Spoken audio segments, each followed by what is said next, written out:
তো চাচতো বোন আমাকে একটা বাজে কাজে আহ্বান করেছিলেন, আমি শুধু আল্লাহর ভয়ে সেখান থেকে ফিরে এসেছি। এবার মুফতি সাহেব বললেন, বিবিকে গিয়ে বলেন আল্লাহ আপনার জন্য 2টা জান্নাত রেখেছেন। কয়টা?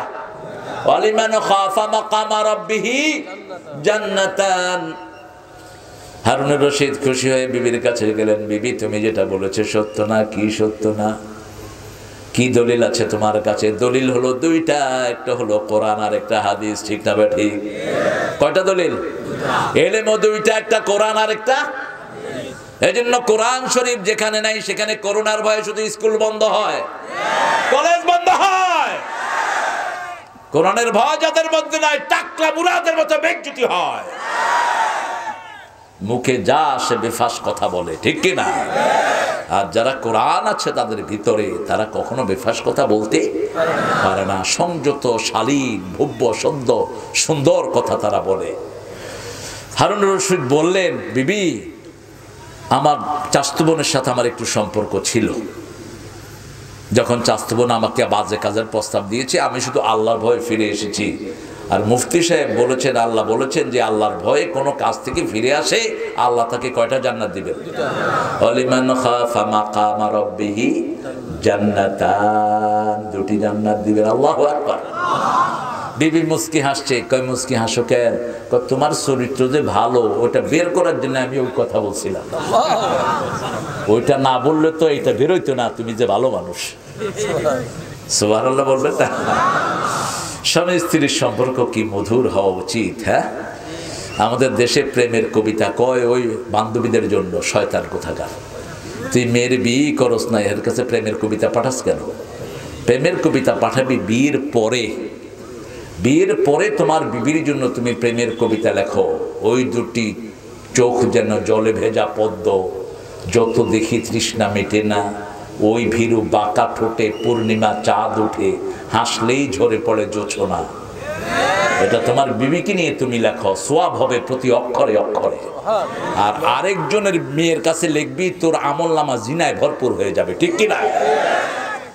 আমার আল্লাহ রাব্বুল আলামিন বলেছেন, সব কাজের আগে কার নাম? বিসমিল্লাহির রহমানির। 778 না কত লেখে না? এটা লিখবেন না। 786 হরে কৃষ্ণ হরে রাম কে অক্ষর করলো 786 হয়।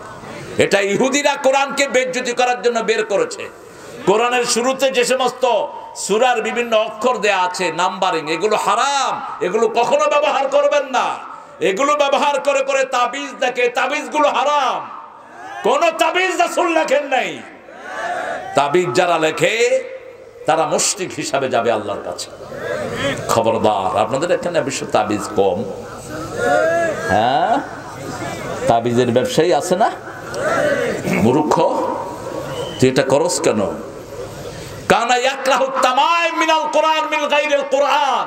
সাহাবে কেরাম বলছেন, রাসূল সাল্লাল্লাহু আলাইহি ওয়াসাল্লাম কোরআন দিয়ে হোক কোরআনের বাহিরে হোক 2 তাবিজই অস্বীকার করতেন, অপছন্দ করতেন। 11 জন মানুষ রাসূল সাল্লাল্লাহু আলাইহি ওয়াসাল্লামের কাছে কালেমা পড়তে এসেছেন। 10 জনকে কালেমা পড়িয়েছেন ইসলামের জন্য, একজনকে তিনি পড়ান নেই। তিনি বলেন, ইয়া রাসূল আমার কি দোষ? বলছো তোমার হাতে তাবিজ, এটা খুলে ফেলে দিয়ে আসো, তারপরে তোমাকে কালেমা পড়াবো। আমাদের দেশে কি সর্বনাশ হয়েছে। আরে ভাই, আবু সাইদ খুদরির কথা বলেছি, উনি 1 ফু দিয়ে 30 ছাগল নিয়েছেন, কোন বর্ণনায় 100 ছাগল নিয়েছেন। রাসূল সাল্লাল্লাহু আলাইহি ওয়াসাল্লাম দেখে বলে, আমারও দে, তুইও খা, তুমিও খাও, আমারও দাও। কি সুন্দর ব্যবসা তুমি করেছো। আপনি তাবিজ লিখে কয় পয়সা পান? অধিকাংশ তাবিজের পয়সা বাকি। বাকির নাম সবার মুখস্থ, পায়ও না। 1 ফু দেন। আমি 1 ফু দিয়ে বেশি নেনি, 2 লাখ নিছি। ফু কাজ হতে হবে, আপনার ফু আপনার কনফিডেন্স থাকতে হবে। রোগী ভালো হয়ে গেলে তারপরে নেন, আগেই নিয়েন না পয়সা। আগে ভালো হোক তো। অনেক হুজুরের ফুতে রোগী ভালো হয়, ঠিক কিনা? আমি দেখেছি এক মসজিদে এসে হুজুর একজন বলছে, হুজুর আমার শরীরটা অনেক ভালো। কয় বাবা কেমনে ভালো হলো? কই যে আপনি শেষে পানি পড়া দিয়েছেন, খায় আল্লাহ ভালো করে দিয়েছেন, কিন্তু হুজুরে একটা পয়সাও দেয় না। হুজুরও, আমাদের হুজুররা, মসজিদের হুজুররা খুব সে রহম দিন, ঠিক কিনা? এত কম বেতনে চাকরি করে কিন্তু মুখে হাসি লেগেই থাকে, একটু মন খারাপ করে না। যে কেউ ফু দিতে আসে ফু দিয়ে দেয় বিনা পয়সা। অথচ সাহাবী বিনা পয়সায় ফু দেন নাই। সাপে কাটা রোগী মরার মতো পড়ে আছে, মরে গেছে। সবাই বলছে তিনি ফু দিয়েছেন, সূরা ফাতিহা পড়ে লাফ দিয়ে উঠেছে।